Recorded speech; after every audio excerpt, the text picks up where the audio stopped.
Alors, le but de ce tutoriel est de créer une boîte à objets, comme on voit ici, dans laquelle je vais pouvoir glisser différents objets que j'aurai sélectionnés, que j'aurai insérés à ma page auparavant, et à pouvoir ensuite sortir ces objets-là dans la boîte, alors les manipuler comme je voudrais bien. Alors, je pourrais, par exemple, mettre tous les objets dans la boîte au départ et les sortir un à un pour demander de les identifier, pour demander à partir de ces objets de créer une histoire, par exemple. Alors, nous allons voir maintenant comment procéder pour y arriver. Alors, pour créer notre boîte, nous allons procéder de la façon suivante. Alors, premièrement, on va aller chercher ici l'outil Forme, où on va choisir le carré et ensuite on va sélectionner la couleur du carré. Disons qu'on va prendre rouge, et ensuite ici on peut sélectionner la largeur du trait, du contour, et ainsi que la couleur, on va prendre gris pâle. Alors, ça nous permet de tracer ce qui sera le devant ou le derrière de la boîte, peu importe.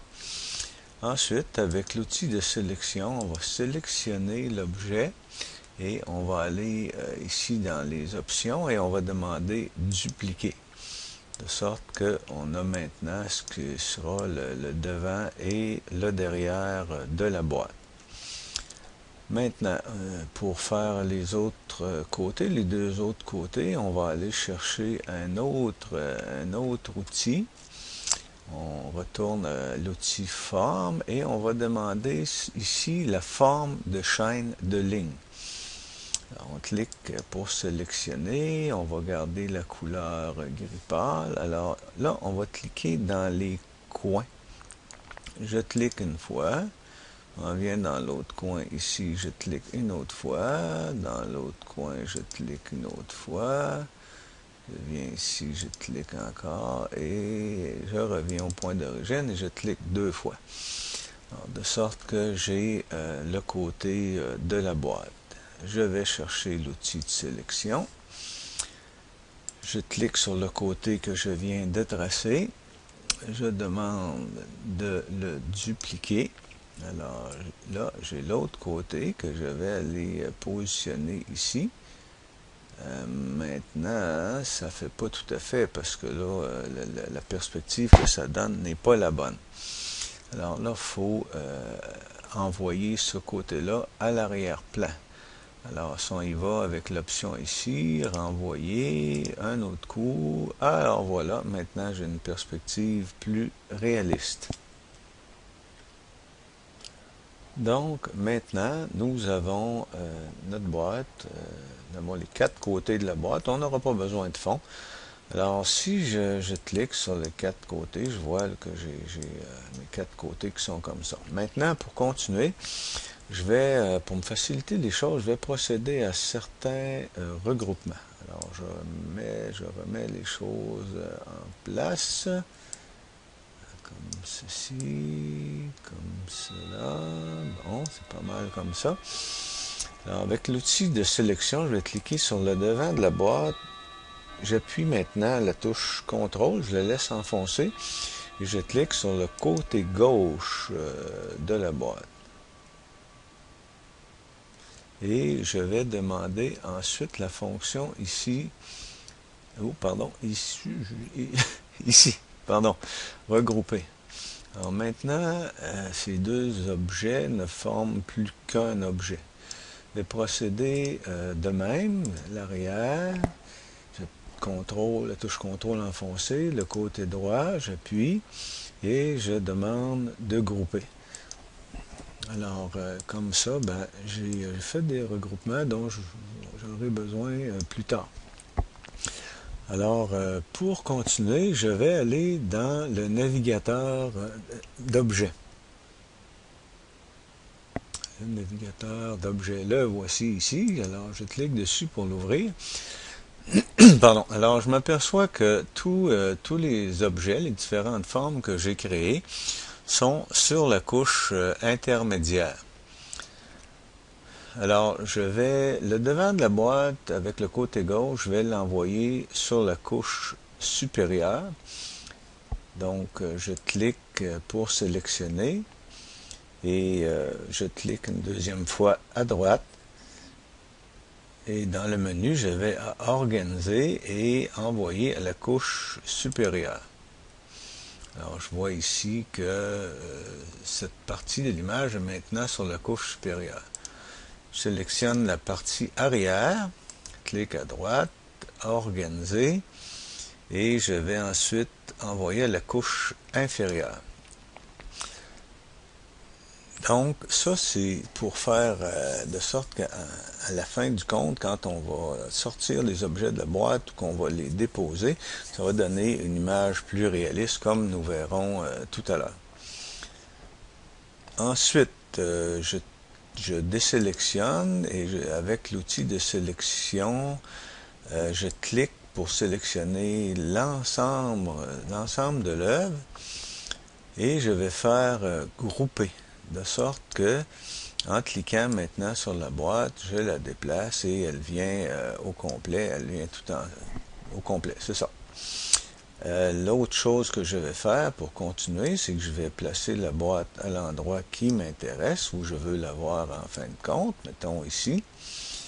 Je vais cliquer à droite et je vais sélectionner verrouiller.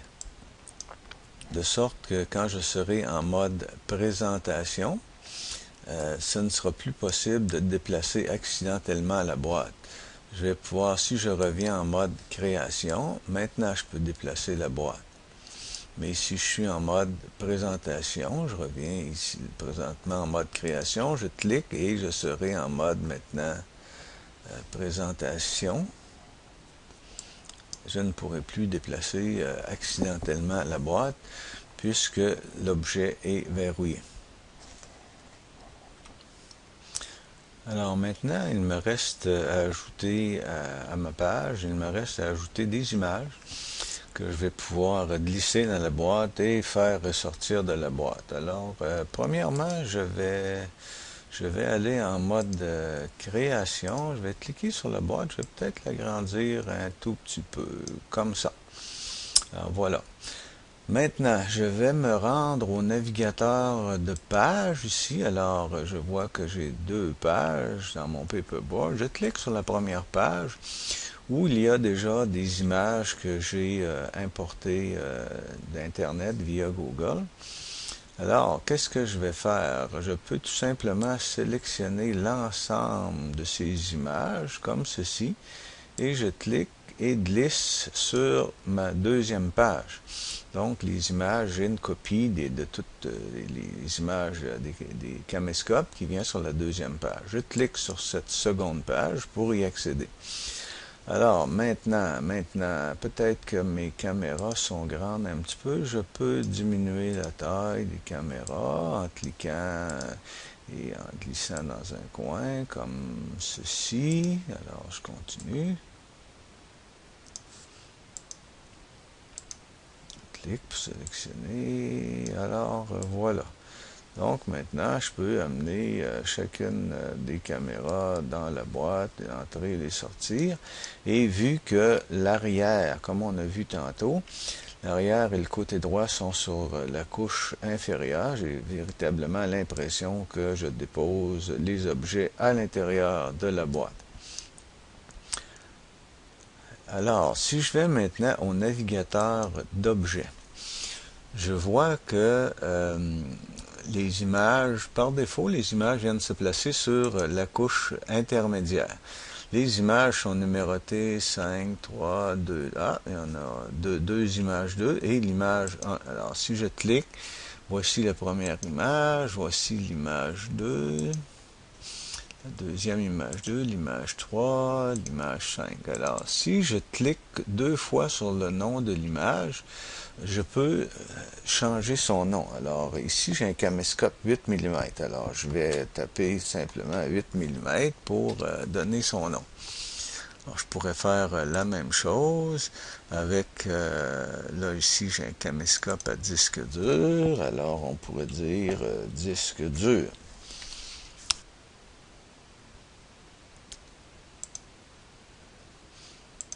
Alors ici, j'ai un caméscope un mini DVD.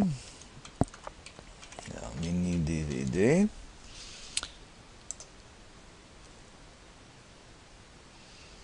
Ici, j'ai un caméscope à mémoire interne, mémoire flash. Alors, je clique dessus et je vais tout simplement dire mémoire interne. Alors, voilà, comme ça. Et je vais me débarrasser peut-être de cette dernière image. Voilà. Alors, je vais garder 4 images comme ceci. Alors, vous allez remarquer que peu importe l'ordre dans lequel je vais mettre les objets dans la boîte, ils vont toujours ressortir selon l'ordre qu'on a ici dans la couche intermédiaire. Alors, mettons que je mets celle-ci en premier, ensuite celle-ci, ensuite celle-ci, et enfin celle-ci. Donc, si je clique et je ressors la première image, c'est la 8 mm qui va ressortir. Je clique pour ressortir la deuxième, c'est le caméscope à disque dur. La troisième, c'est le caméscope à mini DV. Et la quatrième, ça va être le caméscope à mémoire interne, selon l'ordre qu'on a ici. Si je veux que les objets sortent de la boîte dans un autre ordre, j'ai simplement qu'à cliquer sur le nom de l'objet et le glisser.